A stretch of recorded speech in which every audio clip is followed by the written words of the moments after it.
in the first group. So it's a little confusing, but I am going to address all the issues in my demur. I don't think it makes sense, as you did with the prior argument, to take one issue at a time and have a response. But if that's what the court prefers, I'll break it down into different issues, and you can get a response. No, just Mr. Hetzel sat down after the date range, and he wanted to argue the date range first. I'm here for you all. Okay. Well, I will. If you want a response from the prosecution at any point during my argument, then that's fine. Otherwise, I'm going to proceed from one argument to the next.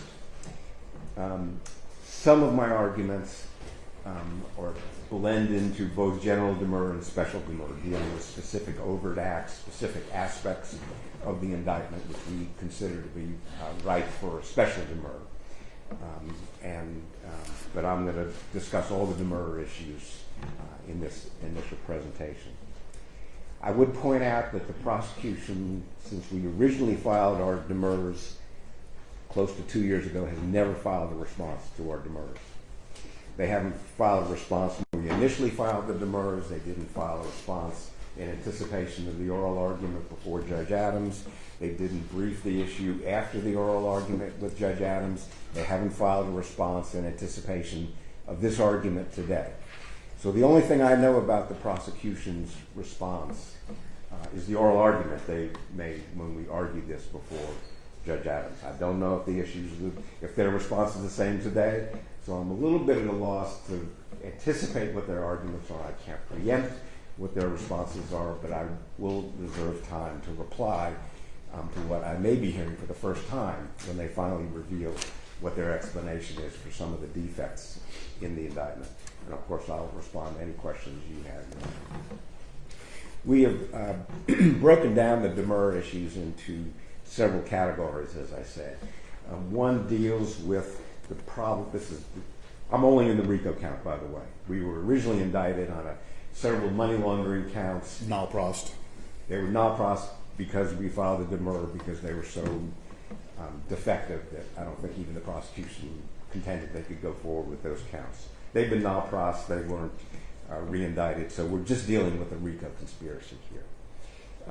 My clients, as you know from reading the indictment, out of the 225 overt acts are listed, and 80, 90 of them, maybe even more than that. But they do fit into general categories. There's a category I refer to as the scenes no blog category of overt acts. There's these allegations, and I'm going to talk about this in great specificity, but I'm just kind of giving you the table of contents at this point. There's this allegation that our three clients, in addition to unknown co-conspirators, all authored calls to action, so to speak. We have seen no evidence of that in the discovery. Now, I'm not going to sit here and argue the insufficiency of the evidence, but it would have been nice had the indictment alleged some fact, any fact, that sufficiently alleged that the three members of the Solidarity Fund somehow had something to do with authoring documents that were, again, I'm going to refer to them as calls to action or suggestions that criminal conduct should occur. There's nothing in the discovery to verify that. And it also alleges in those counts that there were unindicted co-conspirators who participated. I don't know how many people in each one of those overt acts, the scenes no blogs overt acts, I don't know how many people are alleged to have supposedly authored these documents or somehow responsible for what showed up in a magazine or in a zine. See no blogs? Your Honor, if you take a look at the indictment, just the very first series of overt acts, look at just overt act 6, for example. That's the first one. 5, 6, 7, 8, 9. Got it. The URL. Gotcha. Yeah. And just so you know, and I'm not sure it's necessarily relevant to a demur, we've even sat down with Mr. Fowler a year and a half ago and said, where is the evidence that either Mr. Couch or Ms. McClain or Ms. Patterson authored these, submitted them? What does it mean to say that they are co-conspirators along with unindicted, unknown co-conspirators who authored, these blog posts? and we were given essentially nothing. We were shown one document where the two names appeared on the same document. Elena Solidarity Fund and the Scenes blog appeared on in one document together. There's no other evidence we've been shown. Now, again, I'm not sitting here arguing that they got to prove their case in the indictment, but they have to allege the facts, which put us on sufficient notice so we can defend the case. That's the essence of a special demur. Allege sufficient facts so that the defense can prepare for trial. And they've alleged in the whatever you want to call them, scenes no blog, overt acts, dozens of them. We're having to deal with trying to figure out who are unindicted, unknown co-conspirators. I assume they are not able to name them either, but at least by category. Where are these people located? What role did they play? What role did the three defendants who were listed in these overt acts? Over and over and over again. Three people plus all the unindicted co-conspirators, all supposedly committed every one of these 30, 40 overt acts, all dealing with the Scenes blog allegations. I'm going to talk about those allegations more when I discuss some of the First Amendment problems here. So there are also numerous overt acts where they say there are known co-conspirators, but don't identify them. They've given us no information, zero information, about who the known unindicted co-conspirators are. Take a look at the overt acts beginning at 63 through somewhere in the mid-70s. You know, maybe not quite a dozen, but almost a dozen overt acts where they say the defendants, again, always putting them as a group.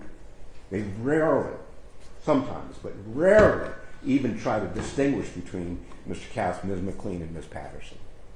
But they say they engaged in various criminal acts with known unindicted co-conspirators, but never provide us information about who they are. That's a special demur issue. There are, out of the 224, 225 overt acts, it is impossible to figure out what are the actual predicate racketeering acts that are the object of the conspiracy versus overt acts which are perfectly innocent conduct.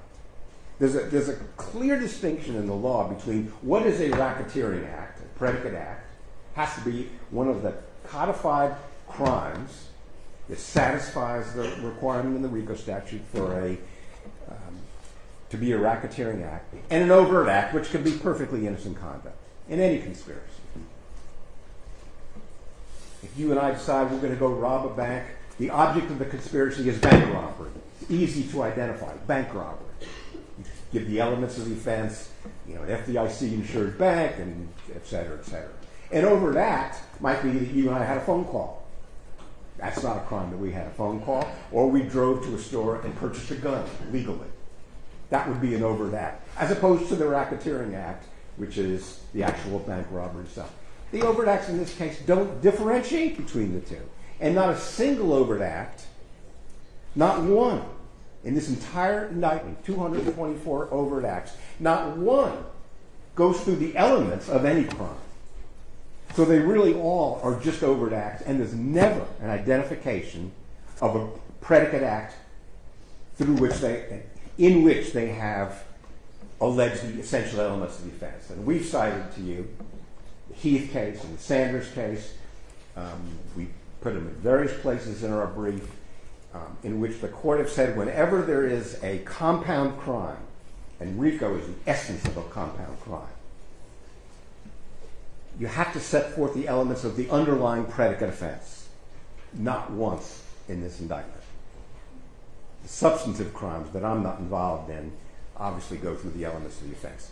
But not one time in this indictment do they say that Mr. Couts, Ms. McLean, Ms. Patterson, committed the following, or conspired to, or did in fact commit any of the following crimes, or conspired to commit any of the following crimes, and then list the elements, so we can know that we're talking about, there's the conspiracy that the RICO allegation supposedly focuses on. They conspired to commit, the use of a Molotov cocktail to assault a police officer and go through the elements of the crime. Not once in this indictment does the indictment satisfy the Keith and Sanders rule that you have to set forth the underlying predicate offense with specificity, both factually, and Sanders in particular does that, both factually and the elements of the offense. So we have problems identifying unindicted co-conspirators. We have problems with somehow throwing in co-conspirators. We have no idea whether they're going to claim that we were simply a party to a crime to some unindicted co-conspirator who committed this offense. And you're just kind of responsible on a kind of a Pinkerton theory. You know, Pinkerton, where every conspirator is responsible for what everybody else does. So we challenge the indictment for those reasons. The failure to differentiate racketeering acts from overt acts in the indictment.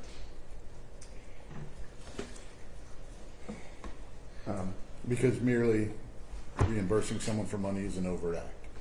Not a predicate. There's no doubt about it, it's an overt act. Sure. But you got to spell out in the indictment, and I'm going to come to this shortly, how did the overt act further the goals of the conspiracy? It's not just a question of proof at trial.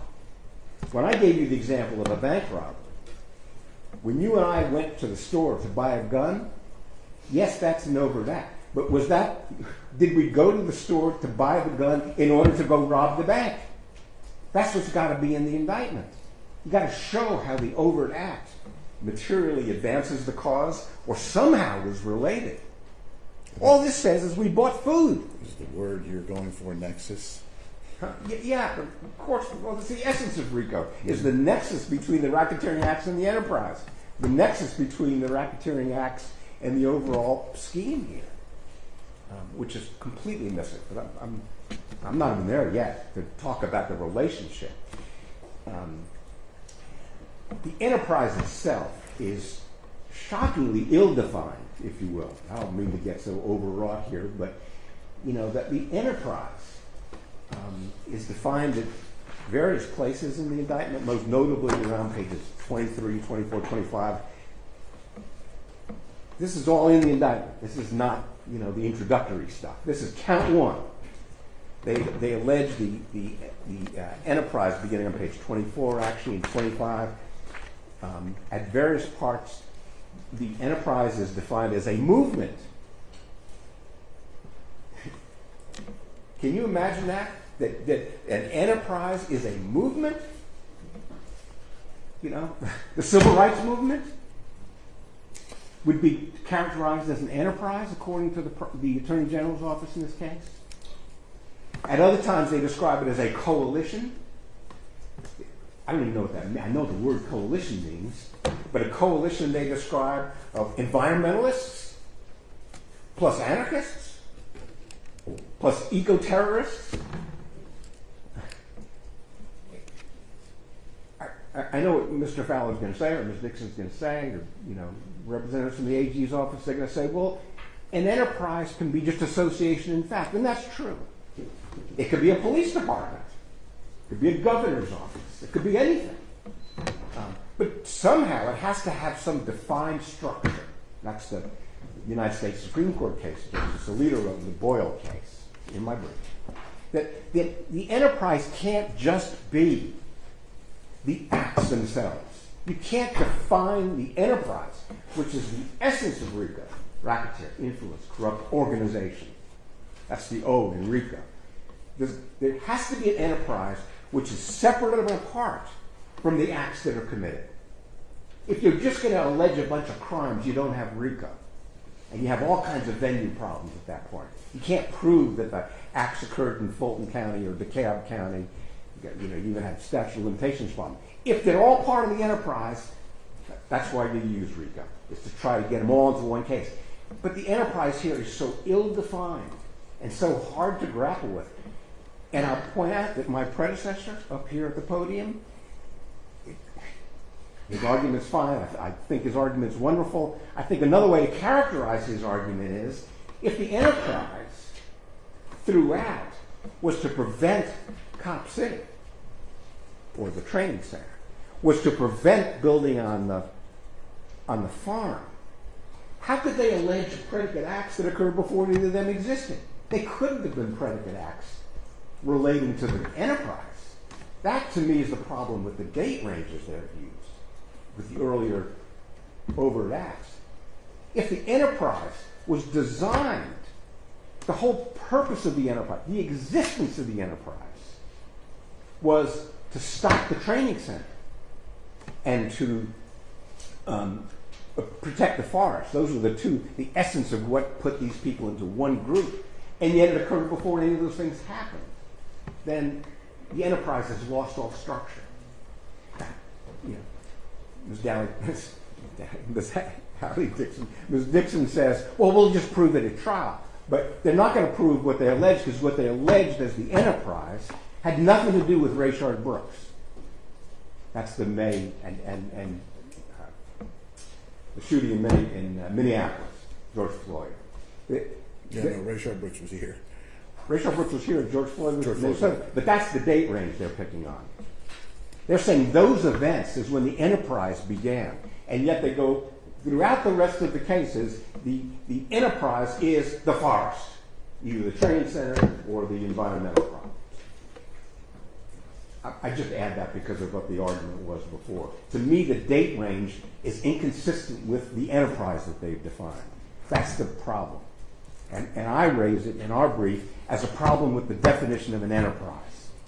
That they are incapable of defining the enterprise with any meaningful structure or membership.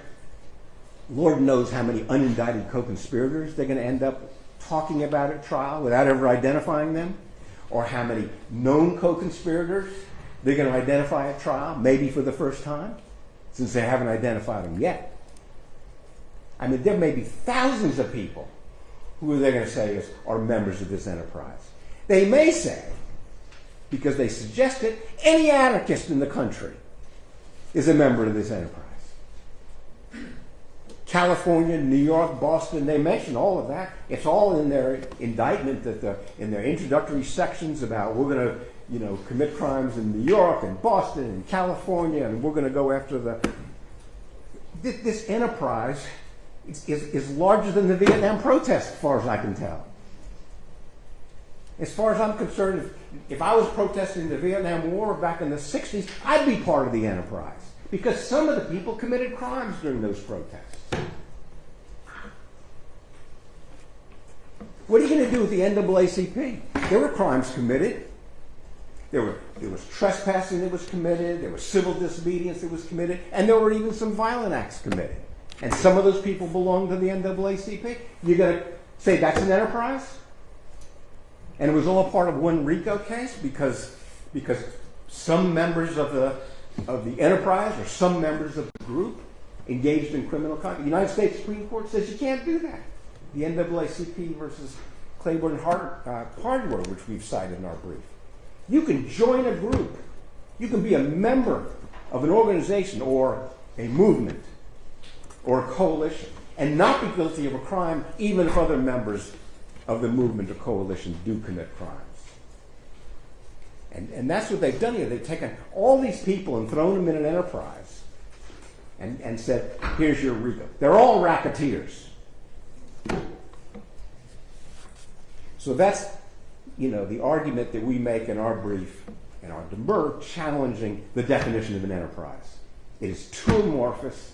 It is indistinguishable from the acts, from the criminal acts that they claim that the enterprise members committed, and it sweeps in so many innocent people who were just members of a movement or members of a coalition, and then includes, as I said, how many hundreds or thousands of unindicted co-conspirators who were, quote, anarchists or defund the police individuals, or people who protested George Floyd, the BLM, or protested the Rayshard Brooks shooting.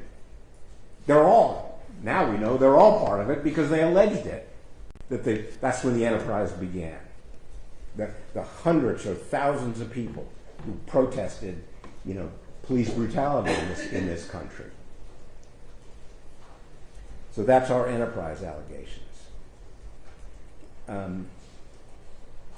don't even know where to begin with the 25 pages that count one starts with. I do a lot of practice in federal court. There's a lot of speaking indictments there. They have introductory language which is, in my view, offensive, but clearly tied to the crime, right? I mean, there'll be introductory language, in healthcare fraud cases that explain a little bit about the history of Medicare and how it works, and it doesn't look like a typical indictment, but it's clearly focused on the actual crime that is set forth in the ensuing counts of the indictment. I'm talking about what we call speaking indictments in federal court. And I don't know if the Attorney General's office in this case tried to learn from that. But I seriously, Judge, ask you to really carefully read pages 25 through 49 of this indictment. The court has read the entire indictment. Yeah, well, you ought to read it again because it's shocking. It is absolutely shocking that any prosecutor in this country would think that belongs in an indictment. I am absolutely appalled if the Attorney General's office in this state believes that it's appropriate to present to a grand jury and to present to the jury in this case, to you, to the public, to the press, 25 pages that discuss, can I quote just a few excerpts? It's your record, Mr. Samuel. It's their indictment. Mm-hmm. That I don't have to read to a jury. They read it to the grand jury. The jury has to be told what the indictment is that the grand jury returned. They can't return an indictment or a verdict for something the grand jury didn't indict for. And the grand jury, I've never been in a trial where the jury doesn't get the indictment to deliberate in state court. But this indictment begins with talking about anarchist ideals. We're anarchists, I mean, they clearly blame my three clients as being anarchists. Anarchist ideals date back centuries. Well, that's a hell of a thing we're going to have to defend against. Is that going to be something that the jury is going to have to find beyond a reasonable doubt? Are they going to be told about the history of anarchism? Are they going to present evidence of that at trial? Violence is part of the anarchism in some anarchist beliefs. Anarchists often point to law enforcement as one of the chief violent actors in society. Violent anarchists often engage in violent activity towards law enforcement. This is totally ill-defined. I'm not talking about our case. I'm not talking about our case at all at this point of the indictment. But you want to know some other examples? Well, they provide them in the indictment. Examples include 2020 movement in Portland, Oregon, Seattle, Washington, the latter known as the Capitol Hill Autonomous Zone, that's in Washington. And of course, later there was the Autonomous Zone in Atlanta. This is all in the indictment. This is all what the grand jury was asked to sign their names to. And then it goes on to start quoting anonymous people, black-clad, masked people who gave speeches about defending the Atlanta forest. They put that in the indictment as if that's relevant to anything that's going to happen at this trial. Are they going to just abandon the confrontation clause? Are they going to put in evidence of what masked people said outside the courtroom, never going to be cross-examined about what this movement should be doing? We need to kill more policemen.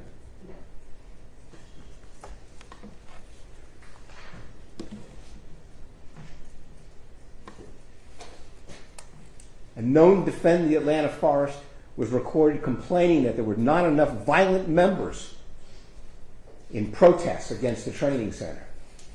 That's in the first 25 pages of this indictment. Then we get compared to Mexican Zapatistas, Syrian revolutionaries. That's what we're being compared to. Kurdish revolutionaries in Afghanistan. What is this doing in an indictment in this country, in this county? We raised all these arguments to Judge Adams. With all due respect, not a word in the original order in this case said there was anything improper about that. As if we all need a pseudo-history lesson from the Attorney General about, the background of my clients, their historical predecessors. This pseudo-history that has no business in an indictment. And I don't know what you're going to do with it. You're just going to throw it out and say, we'll let the prosecution prosecute whatever they want in this case. We're going to throw out the first 25 pages because that's clearly inappropriate. It's full of hearsay and confrontation clause and, as I put in my brief, events that happened centuries ago. I would really like, if I can pose a request to you, that you ask them, what in the heck was that doing in this indictment? What were those 25 pages designed to do? Who was the audience for those 25 pages? It is, I think I've already said it was offensive. That you may be able to gather from my tone of voice. It is inexplicable to me why this indictment wasn't dismissed within weeks of it being returned with that kind of BS in it.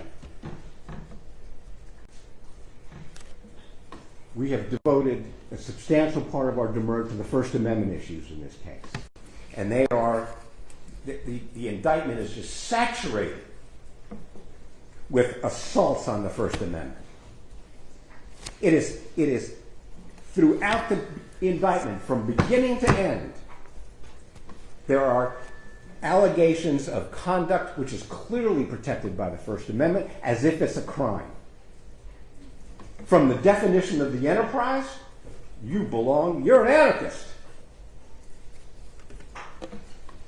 Clearly First Amendment protected. That's like saying the enterprise in this case is full of people who belong to the NAACP.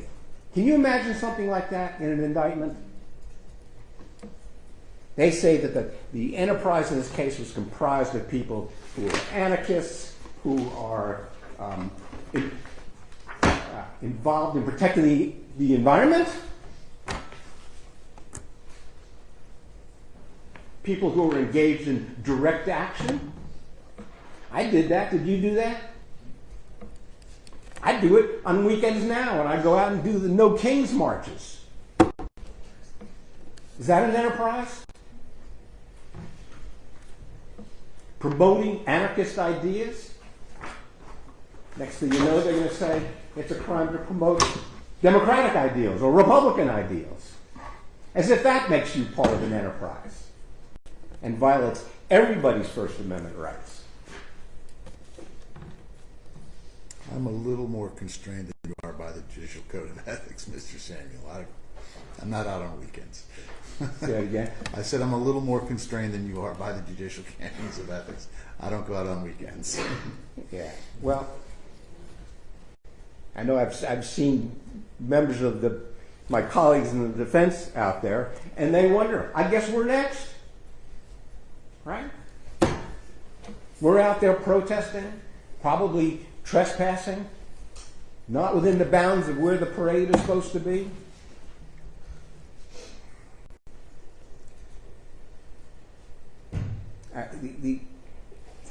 The overt acts that even the scenes block, even the offensive scenes block, it's going to offend the jury if you read some of these. But the United States Supreme Court has said, unless it's an immediate incitement of riot, Brandenburg versus Ohio and the United States versus Scales and all the cases we read about in law school, unless you are inciting a riot, you are not guilty, even if you're calling to action, even if you're encouraging what would be described as criminal activity. It's protected unless it is an immediate incitement to riot. We've cited those cases to you. I keep telling you that because I don't want you to blame me for bringing up cases here that weren't in in the brief. I wasn't blaming Mr. Hetzel. I was I- just commenting. Yeah, I, Well, thank you, Your Honor. we're on the same side here. Couldn't tell by that. Couldn't tell. Then we have the problem in the indictment, not just the First Amendment, which is part of the Scenes blog problem, but the lack of any connection between, and we mentioned this earlier, the lack of any connection between these alleged overt acts and any criminal conduct in the indictment. Yeah. Now, Ms. Dixon may get up and say, well, we'll just have to prove it at trial. Well, these are demurs. And the basis of these demurs is you haven't given us the information to defend, number one. And number two, you haven't constrained what the jury can do. Because if you can say, well, you woke up in the morning, and that was an overt act, well, then they can prove anything at trial. They've got to prove what's alleged here, and then what's alleged here were overt acts that furthered the ends of the conspiracy. Buying food. Dozens of overt acts. You reimburse someone who bought food with no allegation anywhere in this indictment what that had to do with anything. Where was the food eaten? Where was the food brought? There's nothing. And don't let them stand up here, the AG's office, and say, well, we'll show you a trial.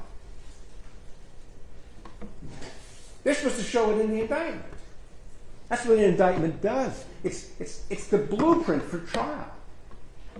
It tells you where the structures are, where the steel beams go. Well, this doesn't tell us anything. You paid for food.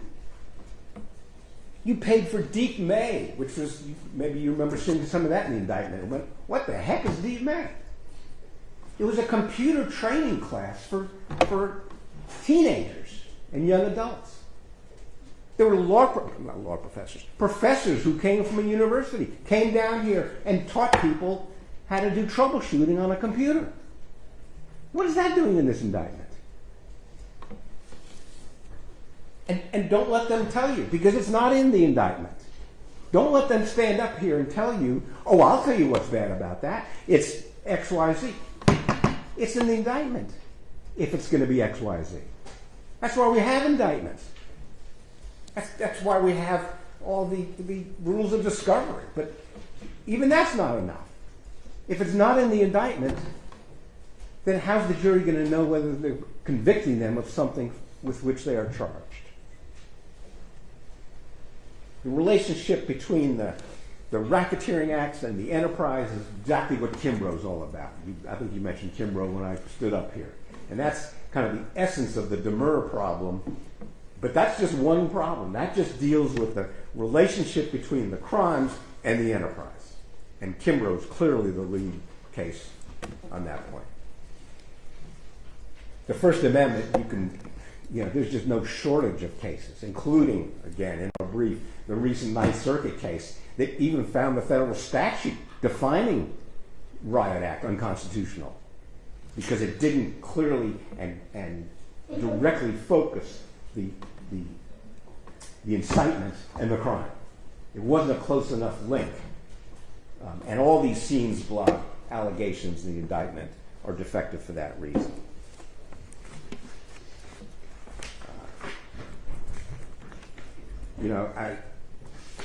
I mentioned before this whole problem of all these overt acts that just have who knows how many different members, unidentified, some known, some unknown, and I have no idea. I've been working on this case for 2 years. I've been representing the clients for time before that. You know that from the filter team problems. To say that Counts, Patterson, McLean, and a bunch of unindicted co-conspirators all did X. How am I supposed to prepare for that? All three of them did it? One of them did it? The unindicted people did it? But you're all being held responsible. You're all being held responsible because you're parties to the crime without any definition of who did what.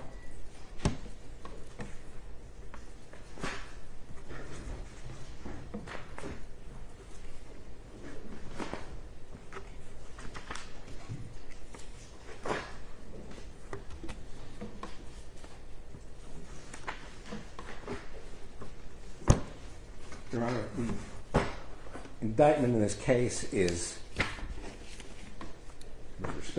with all due respect to my colleagues, it is a disgrace. It really is. It's a disgrace. It's an assault on the First Amendment. It's an assault on the right of people to protest. It is grouping all these people together and claiming that they're all a bunch of anarchists and criminals, that they should go to prison for the Racketeering Act of 20 years. Some of these people, were down here for one day.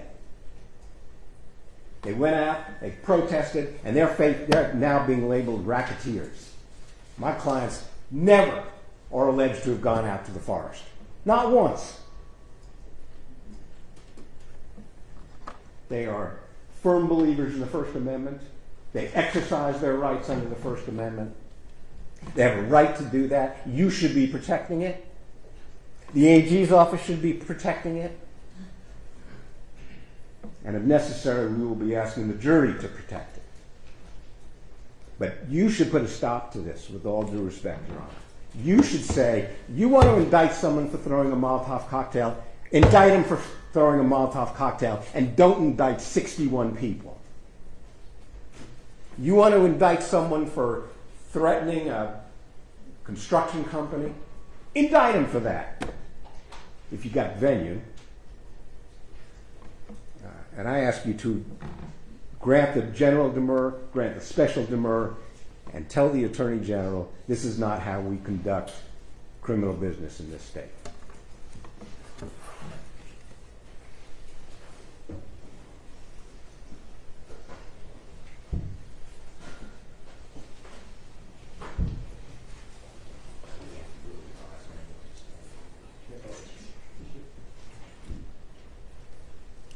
State?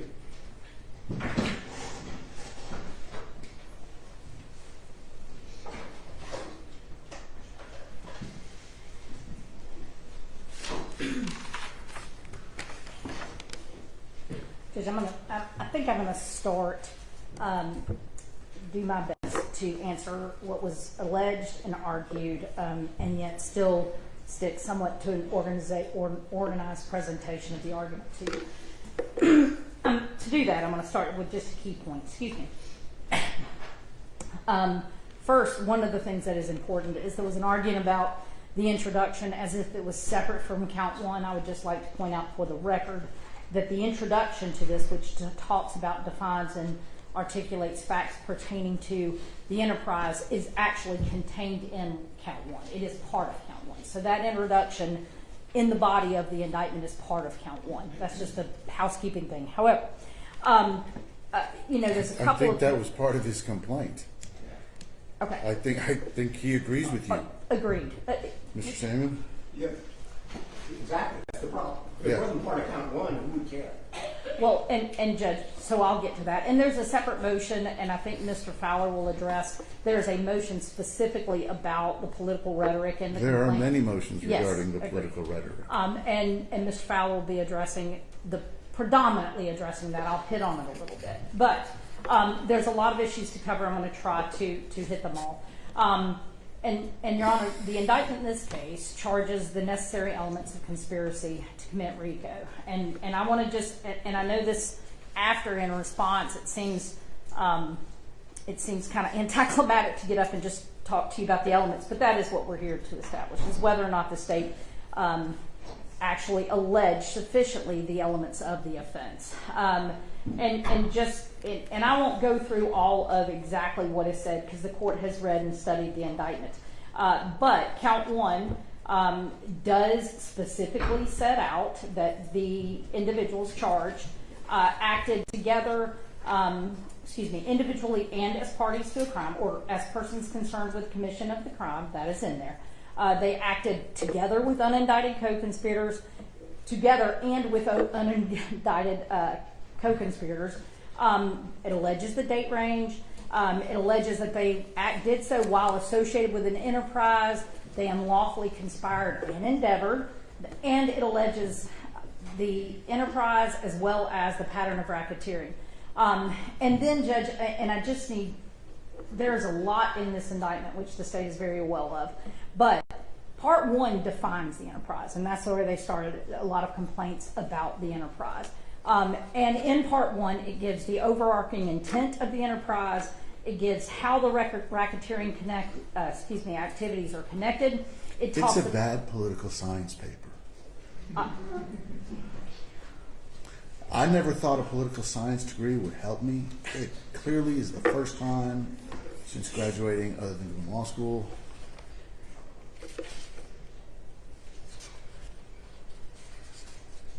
There's problems with this. And Judge, I will get back to or what might be surplusage or unnecessary in there. But the reality of it is that as far as whether we alleged, because one of the things they're saying is that Aleppo? I'm sorry? How is Aleppo going to go in front of a jury? I'm sorry. How is Aleppo going to go in front of a jury in this case? Okay. Mr. Fowler said he'll handle that. Okay. All right, Judge. So to address everything, because we need to establish the record, there are two key things that are in paragraphs A and B. Two instrumental and key things. Paragraph A, the indictment alleges that each individual charged in this indictment knowingly joined the conspiracy in an attempt to prevent the training center from being built. It also alleges that the conspiracy contained a common purpose to commit 2 or more acts of racketeering. And then in count B, Judge, the indictment goes on as in describing the enterprise. In paragraph B? Yes, paragraph B in the introduction, Judge. It goes on to articulate and allege that the defend the Atlanta force, which is the defined enterprise, is a self-identified coalition and enterprise, and then it goes on. And what is key, though, because we do have to allege the nexus, is that paragraph B to the introductions affirmatively alleges that defend the Atlanta forest, this enterprise, conducts direct action designed to prevent the construction of the Atlanta Public Safety Training Center and Shadowbox Studios and promote anarchist ideas. That the self-proclaimed direct action has included vandalizing private property, arson, destruction of government property, attacks on utility workers, attacks on law enforcement, attacks on private citizens, and gun violence. It also alleges that the purpose of these actions is to prevent the construction of the Atlanta Public Safety Training Center and a movie studio, all while promoting the virulent anarchist ideals. So in the intro paragraph to the indictment, it sets out what the enterprise is, who this group is. It gives a lot of other detail, which I'll get to, but it also establishes an allegation regarding a nexus between their activity and their end goal, or the motives and the end goal of the participants in the conspiracy or the enterprise, excuse me. And so then in count 2, I'm just gonna, what do we have to allege? Count 2 says the defendant committed overt acts to affect the object of the conspiracy, which include acts of racketeering activity as described below. The indictment then sets out 225 overt acts, some of which are predicate acts. And I'm going to talk, unfortunately, extensively about which of those are and what the law is there. But those 225 overt acts contain allegations of a multitude of racketeering activity acts. And they include influencing witnesses, assault, aggravated assault with firearms, domestic terrorism, arson, and acts and threats involving arson and felony obstruction. And like I said, I'll address some of where that is in a moment.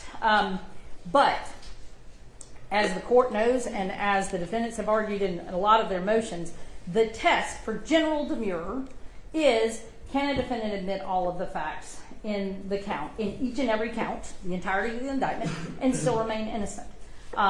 And I'm going to come back to that because Mr. Samuel didn't really address it, and I believe others will. But that is what the test is. And the state asserts that Judge, and we can pull it out, they absolutely, a general demurrer is not going to get them there, because if they admit each and every allegation in this indictment, they are definitely going to be guilty of multiple offenses, including RICO. Now, I'm going to go ahead, Judge. Let me see. All right. Whether the enterprise was sufficiently alleged, there is a multitude of arguments from different defendants about the structure. Mr. Samuel did mention it. And I'm going to read for the court. All right. Yes. Thompson v. State, 211, Georgia App, 887 at 890. It's a 1994 case, Judge. That is just one of the things it says, is that appellants contend that they did not have requisite knowledge of the criminal element of enterprise to sustain their RICO convictions. But none of the provisions of the RICO Act, however, requires that each and every defendant in an enterprise have full knowledge of all facts or all facets and elements of the enterprise, and that all members or actors, and all of its members or actors. An enterprise is not a criminal act itself. It is a description of the entities involved in the RICO violations and may include activities involved in illicit as well as licit activities. It is the racketeering activity, the pattern of racketeering, the predicate acts, which is illegal, not the enterprise itself. Although the enterprise may be proved by the same evidence which proves a pattern of racketeering activity. And Judge, in addition, and we'll talk about the structure in a minute, but while some structure is required, this indictment more than does that. And in paragraph 3 of the indictment, as far as how we allege this enterprise, I mean, this indictment talks about how they recruit, how they're trained, what the connection to each other is, what their motive is, what their end goal is, what different, it alleges different... Paragraph 3? Excuse me, I'm sorry, I'm just going... Paragraph 3 of the introduction explains how the propaganda, recruiting, providing finance, it talks about... Just give me a page number, because paragraph 3, count 1 has A, B, C. Mm-hmm. Part 1. You have part 1, then you have A, B, C, D, F, and you have part 2. Gotcha. So, 2 seconds, Judge. I did say paragraph 3, and I apologize. part 2 is the overt acts.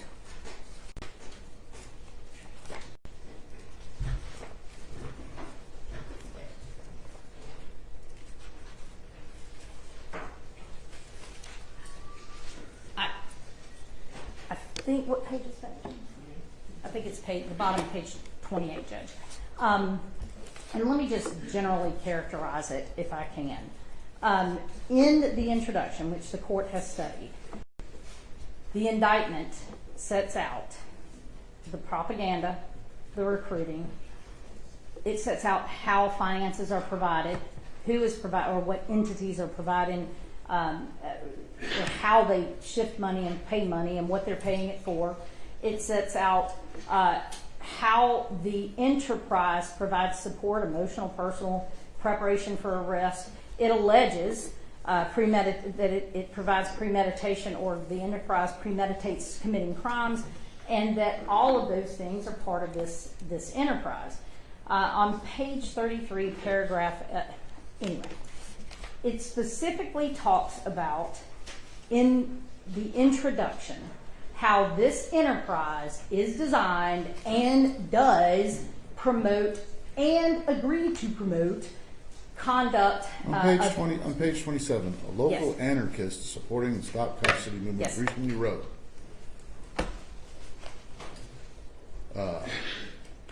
any idea who that is? Any idea how these people are supposed to know who that is? Any idea? As noted by the anarchist above. Judge, I think it's, from what I understand, it's in the discovery, right? Is it a part of Scenes blogs, or is it one of the... It's in the discovery.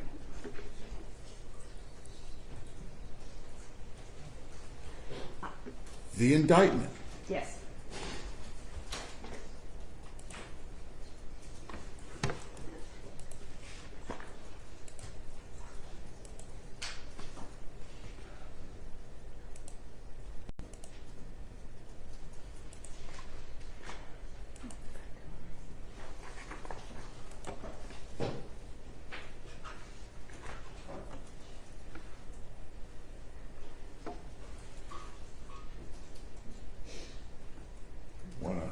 When a court considers whether an indictment is sufficient to withstand a special demur, it is useful to remember that a purpose of the indictment, not the discovery, Yes. is to allow a defendant to prepare her defense intelligently. So, looking at the indictment, their argument is you can't fix an indictment with 10 terabytes of discovery. And I understand. They should be able to that. look at this 109-page document and go, Yes. here's what we got coming at us. Yes. And unnamed quotes,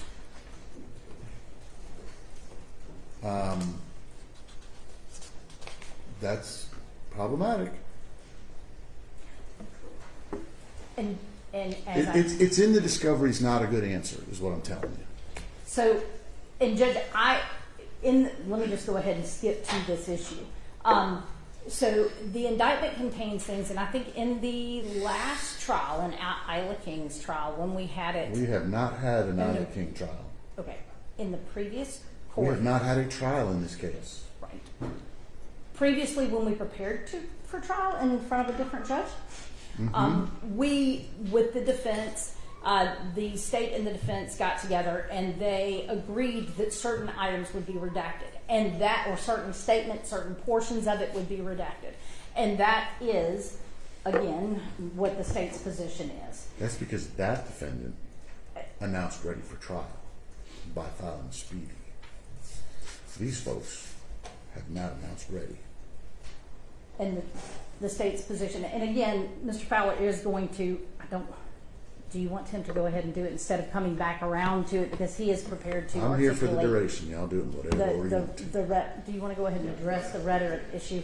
Because I think there's a separate motion, but let's go ahead and address that.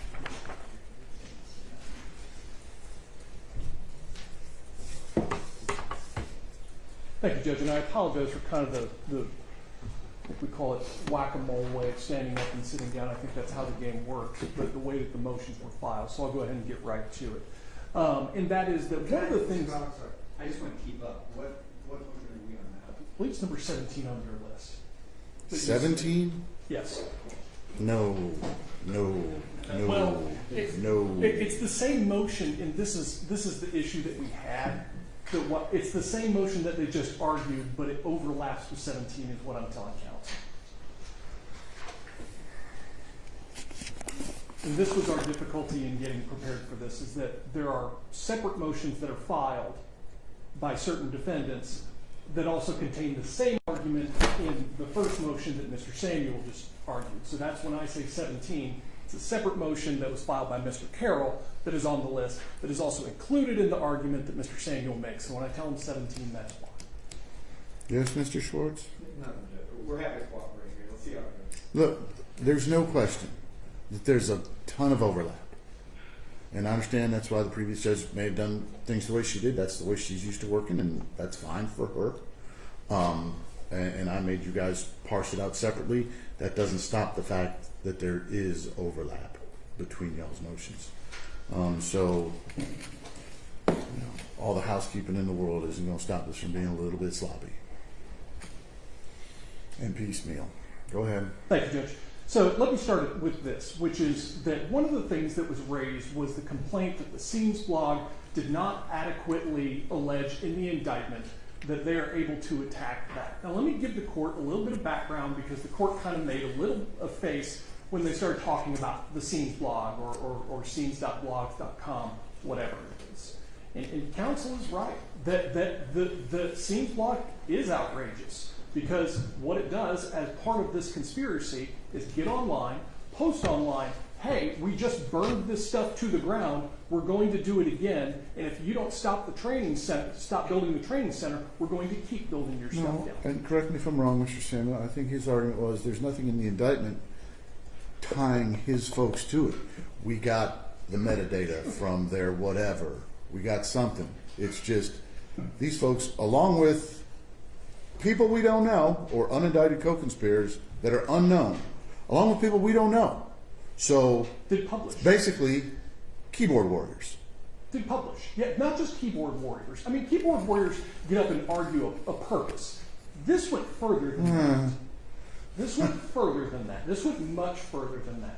This was a purpose. This was intended to intimidate witnesses, and that's the allegation. Because if you look at it, we give them the date, we give them the internet website, we give them the contents of the post, we give them the intent of the post, and we say who did it and that they published it.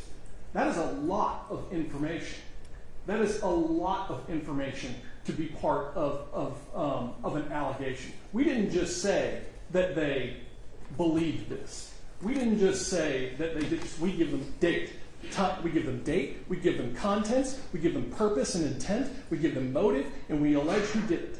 That is plenty to do it. And in fact, we actually allege, if you take a look at it, we allege the elements of witness intimidation in that overt act right there, which would be sufficient as an independent crime in and of itself. But this is merely an overt act, and overt acts don't require that there are crimes. So not only did we sufficiently allege it, but we more than sufficiently alleged it. And I know that it appears that Mr. Samuel had his caffeine this morning when he got up here. But the reality is that we did more than we needed to do when it comes to the scenes blog sort of stuff. They claim that it's First Amendment protected. And there are First Amendment protections, and we're starting to get into a little bit of a different argument over breadth, which I will address differently, which I will address a different argument, I think, unless I need to go ahead and do it now. But obviously, you can't just say anything that you want. You can't. There are limitations to the First Amendment when it comes to what you say and what in the things that you do. But I will address over breadth later on. Coming back to this, you don't have to allege how it furthered the objective. That's the primary. You don't have, or how it furthered the nexus. You don't have to allege that. You simply have to allege that it is an overt act in furtherance of the conspiracy. That's all you have to allege. That is the only language that is required, and it is listed in a separate sentence after all 225 overt acts. You got a cite for that? But it's back. I will get it to the court. Go get it. I want it now. No. If it's at your table, I want it. What is the principle that you're being recycled? Yeah. You don't have to to. allege something is an overt act in furtherance of the conspiracy. You don't need a nexus between that. The overt act? Yes, the overt act. As to the political rhetoric, what the court called, I think, a bad political science paper. That bad political science paper we got from the defendants themselves in the documents that we located, in search warrants, in the forest, and documents that we found. This is where we get it. And it's important to understand that this is how we get here in this case. And I know it reads unlike anything we've seen before. It's certainly something that I've never seen before. And let me give the court a different example of indictments that are fine when you do something like this. And I know we've talked about gang cases before. This happens in gang indictments too. How do gangs get where they are today, leading to the violence or the fraud that they do, kind of depending on the gang. And you can do that. You can make that part of it. And I'll cite to the court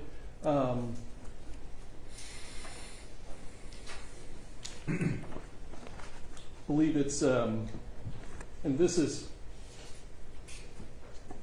a second, there's a Second Circuit case, United States versus Scarpa, where the defendants unsuccessfully moved to strike 16 paragraphs captioned Introduction to All Counts, which was devoted to an overview and history of the Genovese organized crime family, which was a racketeering prosecution, and how it began, and how it got where it got, and the beliefs of the organized crime family, and how all of those tied together.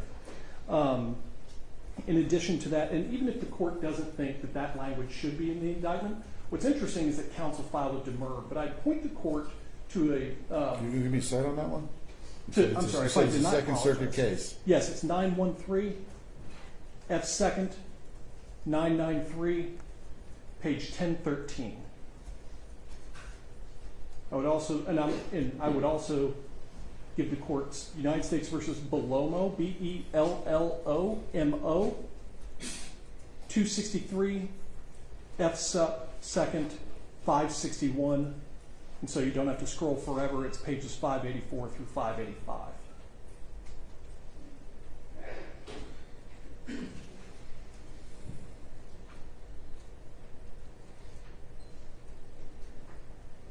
Now, I know that counsel filed a demur to the indictment, but demurs are not the proper vehicle for this. The proper vehicle and the remedy that counsel needs to ask for, and the proper remedy is if there is surplusage in the first part that this court does not think needs to go to the jury, in which case it would be surplusage. The state doesn't have to prove it, would be to ask for it to be redacted. And there's a case, it's just an opinion out of the Superior Court of Cobb County, so it's not persuasive on this court, but it's well written, I will say that. It's not persuasive? Yeah, Cobb County. It's not binding on this court. How's that? Maybe that's the better terminology. I don't know which judge wrote that, but I hope they're not listening right now. And it is 215 Georgia Super Lexus 7038. And it's a finding in a motion for new trial that trial counsel was not ineffective for a failure to file a non-timely demur. And they don't really talk about the timeliness of it, but it does say in such a situations, a motion to strike the surplusage, which was never filed, rather than a dismissal of the entire count is the appropriate remedy. And it cites to United States versus Fulton, that's 285 F 2nd 378. It also says that even if an indictment is lengthy and needlessly verbose, it does not mandate that it need to be dismissed. Instead, the defendant's proper recourse is to file a motion to strike surplusage from the indictment. That's United States versus Watson, 2008, U.S. District, Lexus, 59323. There are Georgia cases on that as well, where the cases have found that refusing to strike surplusage in an indictment is harmless. I think it's Malov, M-A-L-L-O-V. I don't think it cut it off in Malloy. I think it's Malov, however you say it, versus the state. 293, Georgia 350. Supreme Court dealt with an indictment charging Medicare fraud, which included language beyond the statutory language. The court noted that surplusage does not vitiate an otherwise valid indictment. And that cites to State versus Barnett, 268, Georgia Appeals 900. I would note that in the Barnett case, the court ordered that the term family violence be redacted from the indictment in the introduction. It doesn't really get into how it wasn't, but somehow it made it to the jury. And the court later found that that wasn't an issue because it wasn't something that the state had to prove. And so this allegation that the jury read it and therefore convicted because they were somehow poisoned by that or tainted by that, the court dismissed that and said no, it has to do with the evidence that goes before the court. Finally, there's another case that stands for it. I'll go ahead and give it to the court. It's Eidson versus the state, E-I-D-S-O-N, 262, Georgia Appeals 664. That's a 2003 case. So I give the court all of that to let the court know that even if there is any a part of that, it shouldn't be in there. The proper remedy is a redaction, like Ms. Dixon was getting at when we were preparing for the Isle King in front of Judge Adams. That the proper remedy is to redact it. Now, we never reached that for a number of reasons, but that's a totally separate issue we're not addressing today. But that would be the proper way. I would suggest to the court that it's not. That these are things that these defendants had in documentation, things that they wrote, things that they said, all of that sort of stuff. And this history lesson, while I agree with you, it's an unusual history lesson, comes from these defendants themselves. It explains how we got here and the motive for the reason that they do things. And we talk about that a little bit in the indictment. When we talk about the nexus while promoting anarchist ideals. And we talk about that as part of the nexus and part of the violence and the property damage, the gun violence, the arsons, the going after civilians who are just doing their jobs. all of that sort of stuff is part and parcel of this case. And for those reasons, we believe it should go out with the jury. If it doesn't, the proper remedy is merely redaction. And I believe that I will now turn it back over to my colleague, if I may. Okay.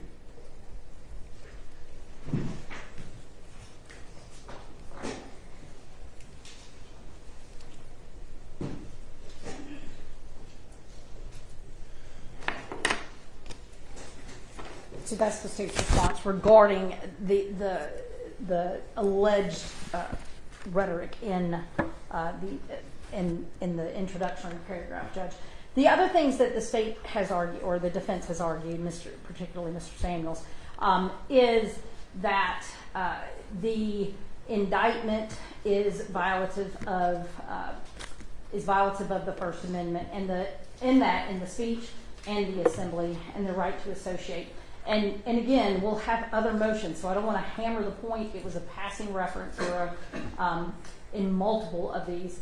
But first and foremost, the reality of it is, read the indictment, because it is this argument that they're making that the state, through charging this, basically said if you protest, you're a racketeer, is essentially ignoring the contents of the indictment. The indictment makes it very, very clear. And quite frankly, my co-counsel and I have talked about this. We unabashedly and absolutely unequivocally agree that who you associate with, what you believe, in the quiet of your own home particularly, what you may say to somebody, that you can believe completely different, you can believe unpopular, you can believe popular. None of that, all of that I should say, is protected, 1,000%. But what you can't do is, because of those beliefs or for any other reason or some other belief, you absolutely cannot agree and join in with a group of individuals who are associated in their conduct and in the way they conduct themselves, in their beliefs, whatever it may be. They are associated in their, in fact, in the way they are conducting their affairs.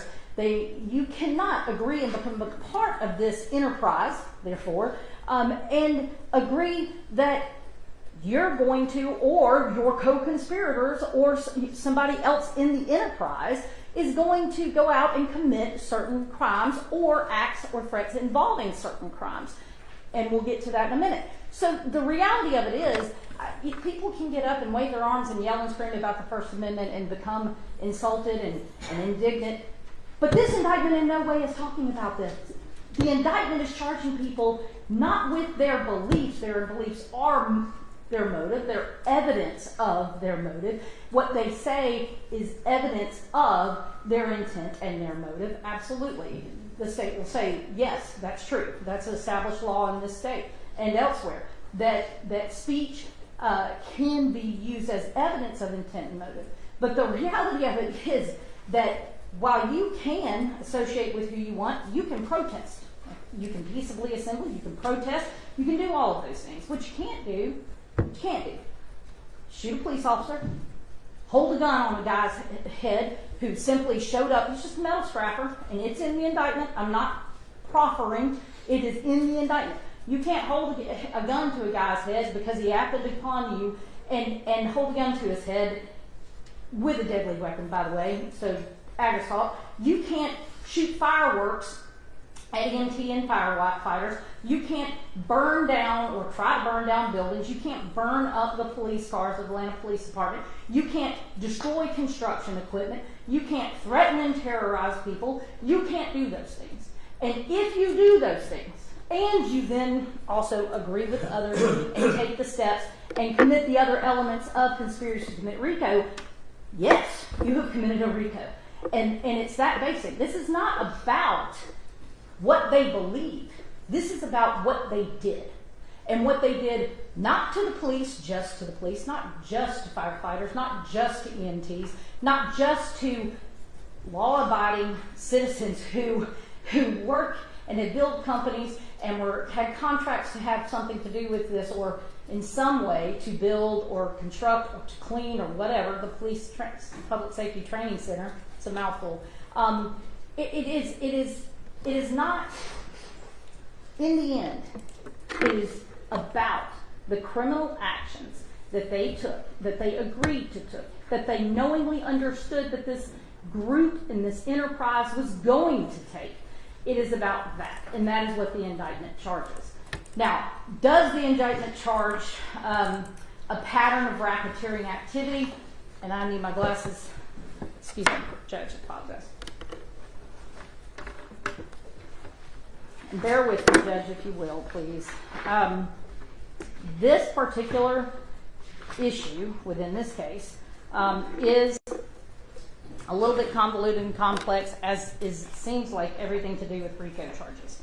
But I'm going to start, Judge, with just pointing out, and some of these cases have been cited by the defense in their motions, but Borders v. State, 270 GA, Georgia, 804, 1999, the court said, the Supreme Court of Georgia said, an indictment apprises the defendant that he may be convicted of the crime named in the indictment, of a crime included as a matter of law in the crime named, and of a crime established by the facts alleged in the indictment regarding how the crime named was committed.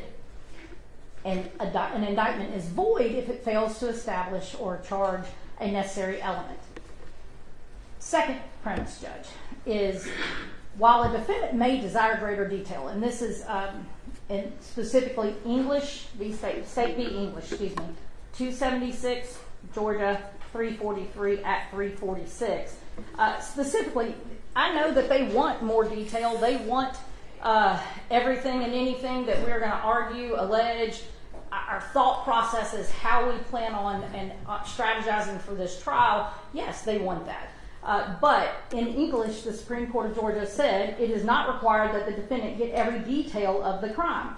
In in State v. Wyatt, 295 Georgia 257 at 263, and here's I know this goes back to what you mentioned already. However, Georgia Supreme Court says instead it's not necessary that the indictment contain everything they need to know.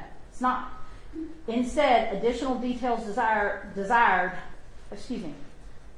additional detail desired may be supplemented by pretrial discovery he or she receives and any investigation their counsel conducts.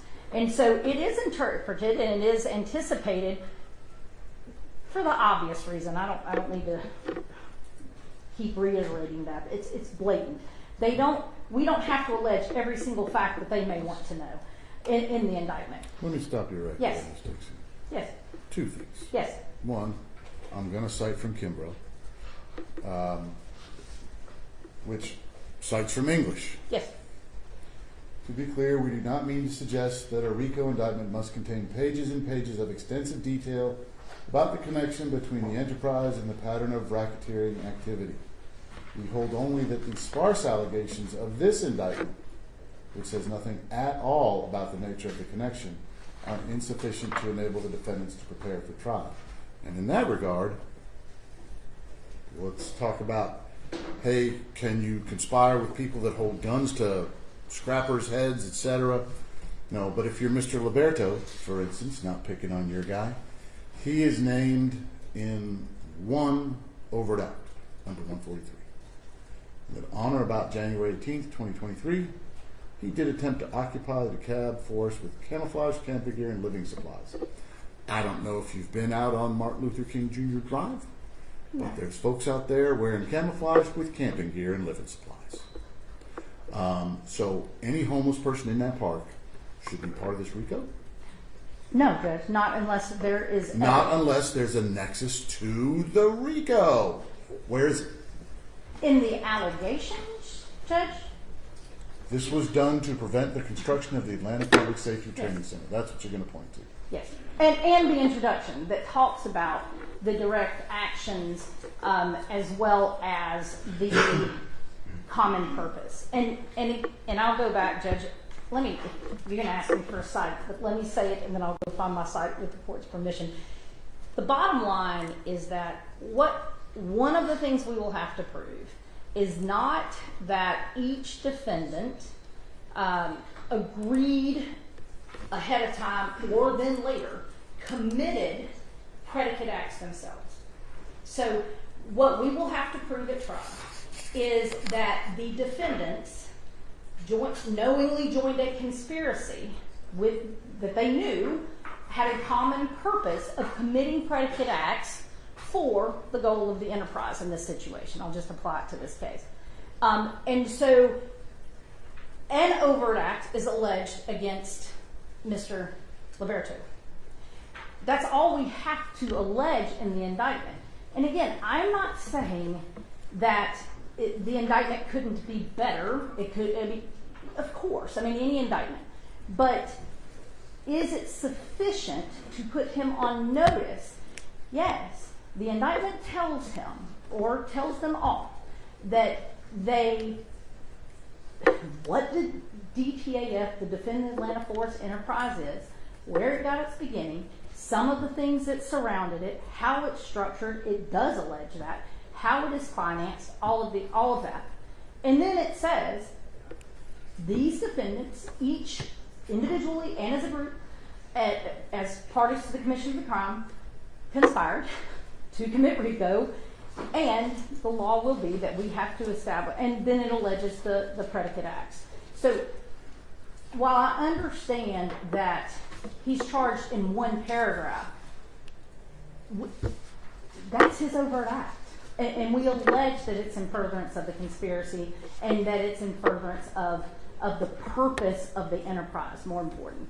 And Judge, that's what we have to allege. Now, that's not all we got to prove, again, but that is what we have to allege. Does that answer your question? It's an answer. Okay.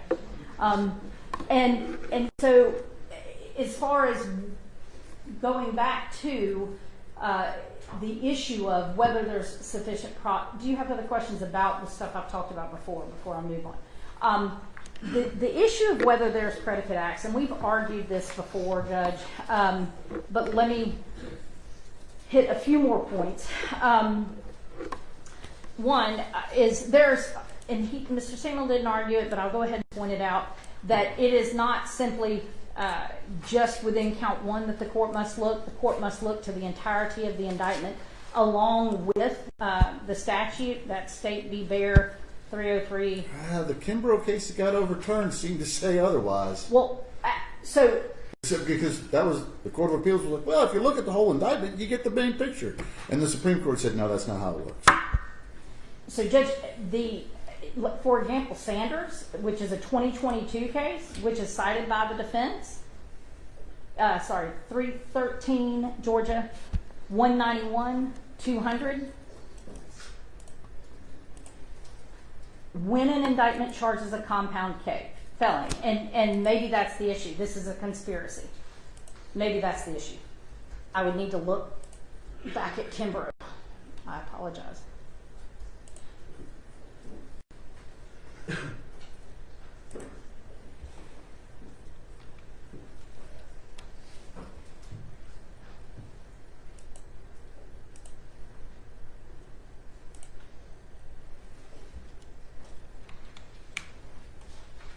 Because there, Kimbrough, the Gwinnett County folks took an indictment, they said, and they incorporated counts 5 through 20 and then 25 through, they incorporated the counts into the RICO count. And while the Court of Appeals thought that was fine, the Supreme Court said, we disagree. And I understand the state's argument is, hey, that's why we put all these overt acts into count one. To put them on notice, and then the elements are filled out with the remaining count, or two of them at least.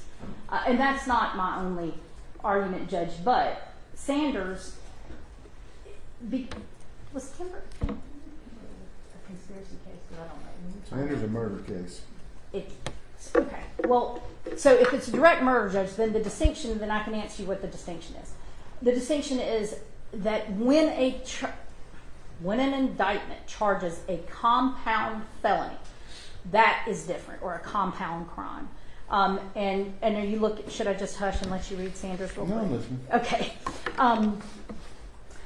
Basically, Sanders stands for the proposition, and it's well adopted. It's not in question, that when an indictment charges a compound felony, such as conspiracy, the count charging the compound offense must contain the essential elements of the predicate offense, or the indictment must contain a separate count charging the predicate offense completely, or the indictment must elsewhere allege facts showing how the compound offense was committed.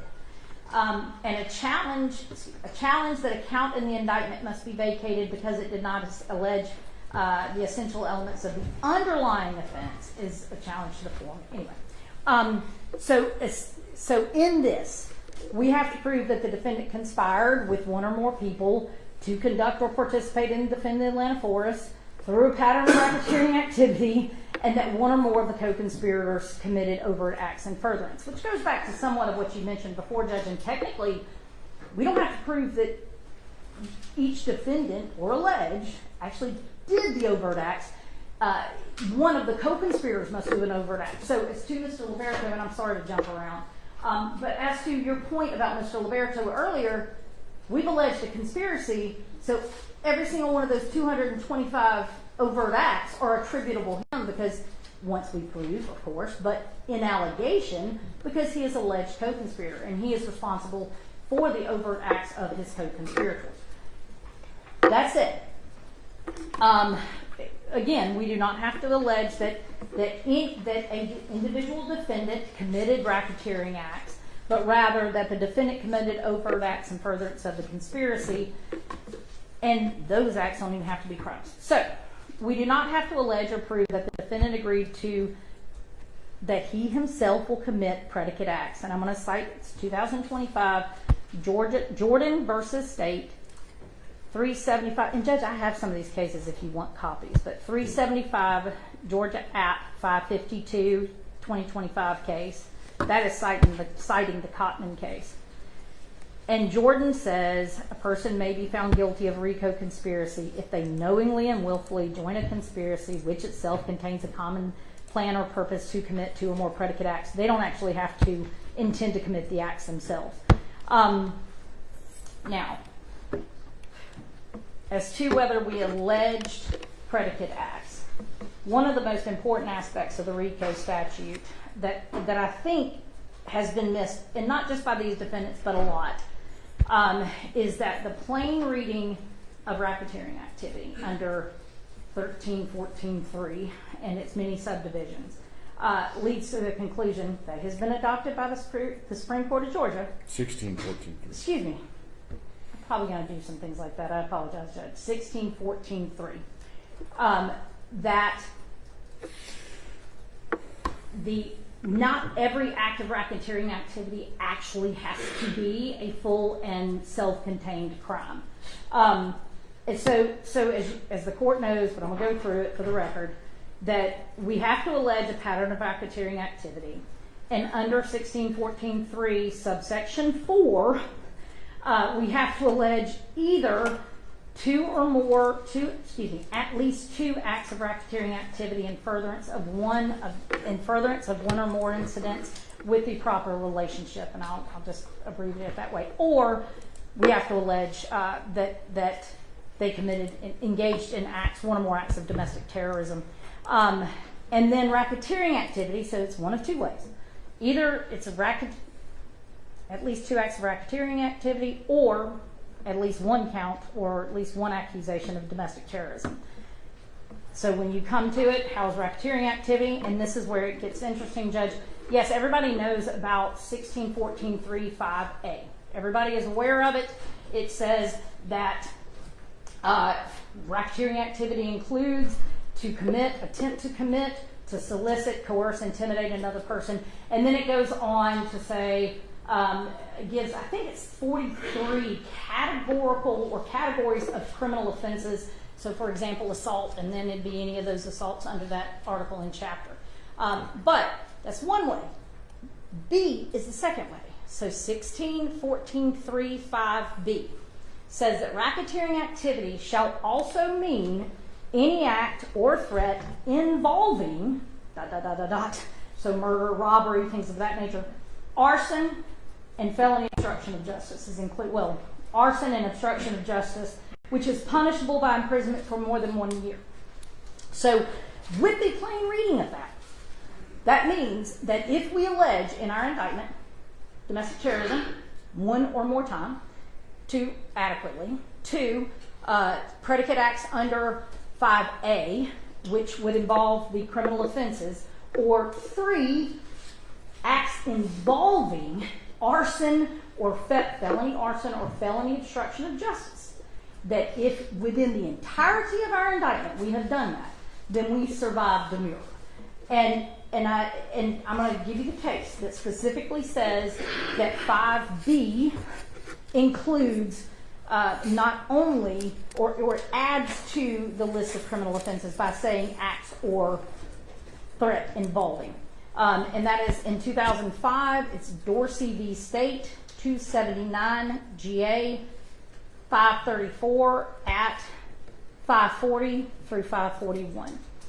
And in that particular case, Judge, the state had alleged multiple different paragraphs of predicate acts for the racketeering activity. One of those was, I think, paragraph 5. It doesn't really matter. They had a paragraph, and in that paragraph, they alleged that defendant, let me get it right, committed acts involving murder, which is one of the allowed crimes. And then it says, in that he met with 4 co-conspirators for purpose of planning, that the conspirators conducted surveillance and obtained firearms, that Dorsey covered for Cuffey and that when Cuffey was questioned by law enforcement, and that Dorsey employed co-conspirators in the sheriff's office as consideration for their participation, and, lastly, that he discussed alibis. None of those were criminal offenses.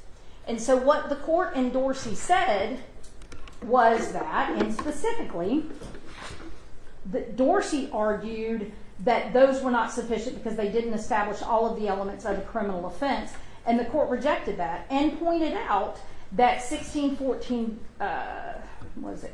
3.5b includes acts involving. And in saying so, they actually reference and cite to a case, United States versus Miller, it's in the other case, which says, interpreting the federal RICO statute, defines racketeering activities as encompassing any act involving murder to include an act which need not be murder so long as it directly concerns murder. All that to be said, under this acts involving, all right, we do not have to allege that the defendant or defendants committed an act of arson. Though we do allege that, we don't have, that's one way. We do not have to allege as a separate, fully set out accused charge that they committed felony obstruction. Under B, according to the Supreme Court and according to a plain reading of the statute, which differentiates itself from A, we have to allege acts or threats involving a narrow amount, narrow classification of charges, but one of those charges is arson and another is obstruction, with the modifier that it has to be felony. So felony arson and felony obstruction. So, again, I cite to that case as adopting that practical and plain reading of the statute. And so those are the 3 ways we can do it. And so going back to what I indicated earlier, Judge, bottom line is you have to read, the question becomes, is within count 1 or within count 1 referencing other counts, or basically are there facts anywhere in the indictment pulled together that can establish the racketeering activity? And my assertion is that we have done all 3, and just for the record. All right. Under 4B, under 4B, if we have sufficiently alleged domestic terrorism, one-time, done deal, pattern of racketeering activity is alleged. You don't have to allege, unlike the other issues, you don't have to allege multiple incidences of domestic terrorism activity. You have to set it out fully and completely, but only one time. And the indictment does so. Section 2, paragraph 152 of count 1, in the overt acts that include predicate acts by the language of the indictment, expressly stated, states that on or about January 21st, 2023, Naja Gear, Madeline Fiola, Emily Murphy, Francis Carroll, and Ivan Ferguson joined the Night of Rage in Atlanta, caused arson and property damage, and thereby committed the offense of domestic terrorism. Now, obviously, as far as domestic terrorism, that doesn't lay out the elements of domestic terrorism. The state's not saying that. However, Slow down, Ms. yes, Dixon. I'm going too fast. You're going too. I know you're going too fast for Mr. Yes, Forehead. I apologize.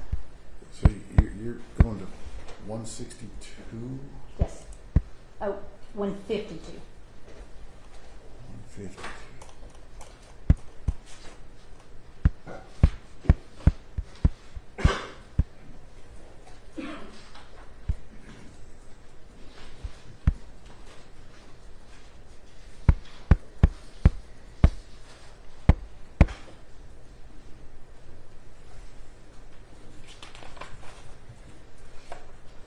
Not to put Mr. Liberto on the spot here.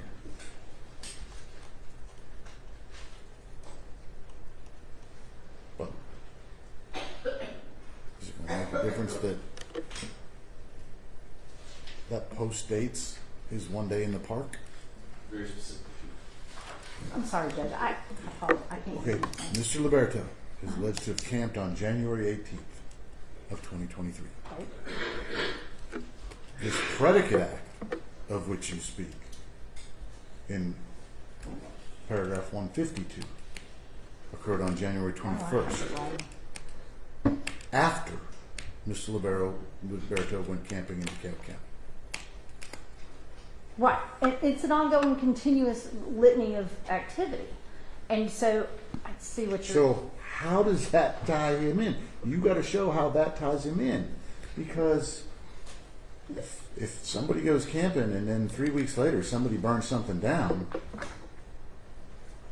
So it's really so if I go by an Italian Ice at a mafia-sponsored parade, I'm cooked.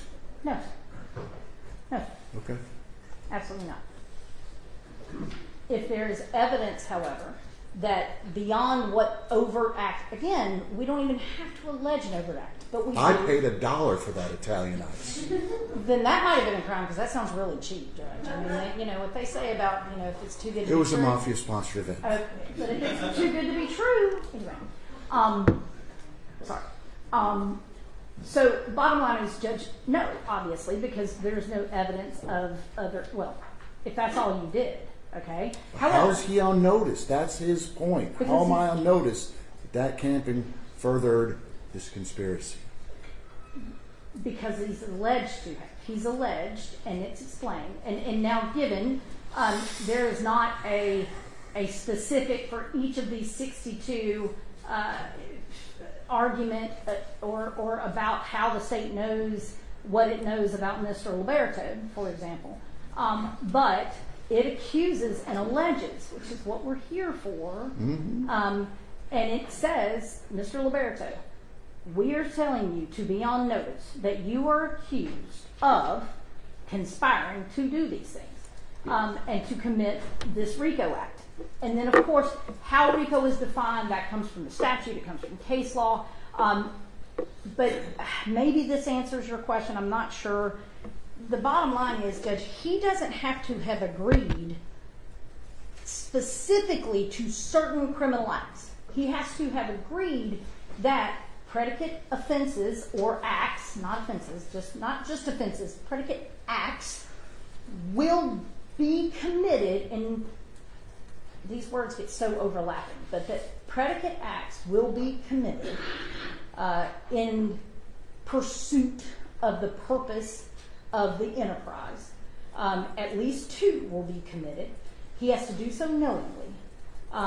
And the conspiracy itself, or the enterprise itself, has to have a common purpose. And that's what we have to prove. So while one overt act is alleged in the indictment, that is not the extent to which the state has accused him of being involved. The state has accused him of conspiring to commit RICO, which 2 or more acts. It's in the indictment. So that's one act. Let me keep going. Which is after the fact, but it is a continuing enterprise. And I understand what you're arguing. Your argument is, okay, well, if I'm not arguing. I'm just pointing out facts. Your point is, if he was in the, but that's not the only. But again, it's not the only incident that he's aware of, or he was involved in, or that we have information on. How does he know that from looking at the indictment? Because he's accused with conspiring to commit, and that he knows at least 2 predicate acts occurred, or conspiring to commit 2 predicate acts, basically. And so that's how he knows, because he's charged with it.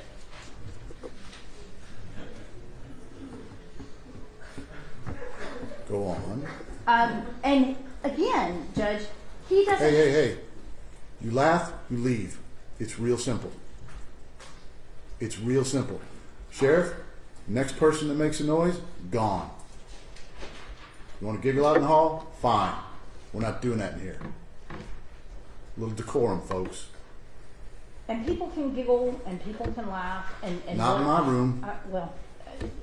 They can. Bottom line is, Judge, we don't have to even we don't have to allege or prove that he committed an overt act. We don't have to allege or prove that he committed a predicate act. We have to allege and prove what is alleged, which are the essential elements of conspiracy. You don't have to prove that he committed an overt act? Not that he or one of his co-conspirators. Yeah. So you don't have to prove he did anything? No, well, I mean, not an overt act. No, we do not have to allege or prove he committed it. It's he or any of his co-conspirators. That's the law on this conspiracy. You don't have to prove that Spencer Libera did anything? I think that's a good time for lunch. That's a good time for lunch. No, See y'all at 1 predicate o'clock. act. Let me correct that. Predicate act.